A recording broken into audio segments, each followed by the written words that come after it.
à tous, bienvenue pour cette guidance signe par signe, guidance du mercredi 13 mai. J'espère que vous avez passé une belle journée. Ah, la bougie s'est éteinte. Bon, eh ben tant pis pour elle. Allez, nous on avance. Le tirage Verseau, Taureau, Gémeaux et Vierge. Allez, c'est parti. Nos amis Verseau. On nous parle de la maison, du foyer, de notre maison intérieure. On nous parle de fardeau. On nous parle de schizophrénie. Alors, pas schizophrénie dans le sens de la maladie, mais schizophrénie dans le sens où vous êtes dans la peur, vous êtes dans l'hésitation, vous ne savez pas par quel bout vous lâchez, en fait. Si vous vous lâchez par les mains, vous risquez de tomber sur la tête, et si vous vous lâchez par les pieds, vous risquez de tomber dans le vide. Alors, je vais vous montrer la carte, ça vous parlera peut-être, du moins. Voilà, voyez. Donc, c'est compliqué pour vous en ce moment, et ça va être malheureusement comme ça pour le trimestre en cours. Pourquoi ? Parce que il est impératif que vous vous débarrassiez de vos fardeaux, que vous fassiez un nettoyage en vous-même, un nettoyage dans votre maison, dans votre esprit, dans votre vie, pour que tout soit plus léger. Alors vous vous doutez bien que je ne vais pas vous laisser comme ça. Donc ce soir j'ai changé, j'ai fait une partie du tirage avec le Osho, l'autre partie avec l'oracle de Médéor, et on va rajouter une carte bien entendu. Voilà. Vous aurez à la clé de tout ça l'abondance si vous effectuez le bon travail dans le bon timing. Je vous rappelle qu'on a une nouvelle lune en taureau samedi et qu'elle est très importante. Et il est important que ça se débloque. Ça ne veut pas dire que vous avez passé un trimestre très mauvais. Ça veut dire que vous avez passé un trimestre à travailler là-dessus. Ce qui ne veut pas dire que le reste ne peut pas être formidable.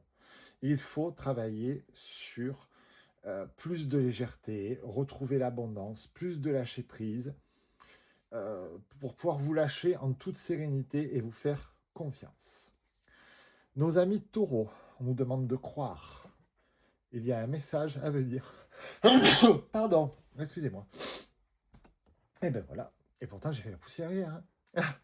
Excusez-moi, il y a un message à venir. On vous demande de croire. Qu'est-ce qui arrive ? L'harmonie et le bonheur total. Alors, le message, il est clair. Il y aura harmonie et bonheur total si vous croyez en vous. C'est-à-dire, toujours pareil, il ne faut pas dire, ouais, mais ça n'a pas marché. Mais qu'est-ce qui n'a pas marché ? Si tu ne crois pas en toi, qu'est-ce que tu veux qui marche ? C'est-à-dire, tu vas avoir des opportunités sur ta route, mais si tu n'y crois pas, tu ne vas pas les saisir, ces opportunités. Et effectivement, tu ne vas pas avancer. Et ce serait dommage. Mes amis Gémeaux, on nous demande d'avoir des moments de détente, de faire un travail. Un travail sur quoi ? Sur votre transformation. Vous allez devoir faire des choix. Vous êtes en train de mûrir, de grandir, de vous élever. Donc, forcément, ça ne peut pas être tout simple. Vous allez arriver à un carrefour, vous allez devoir faire un choix, à gauche ou à droite. Dans ces cas-là, on se détend, on fait un travail sur soi. Au pire, on le met sur papier, les pour, les contre, et on avance tranquille, dans le bon sens. On se fait confiance, on rentre en introspection. Mais ça veut dire que vous grandissez, mes amis Gémeaux, et c'est super. Les Vierges, avec une très belle clé, on nous parle du cycle en cours, on nous parle de la vacuité. La vacuité ne veut pas dire que vous êtes dans le noir. Ça veut dire que vous êtes dans cette période entre la fin de quelque chose et le début d'autre chose. D'où le nouveau cycle. Protection et réalisation. Vous êtes protégé. Vous allez pouvoir vous réaliser et vous avez la clé. Faites-vous confiance et croyez-moi, dans quelques jours, vous allez sortir de cette période entre deux et avancer. Je vous embrasse tous, on se retrouve demain.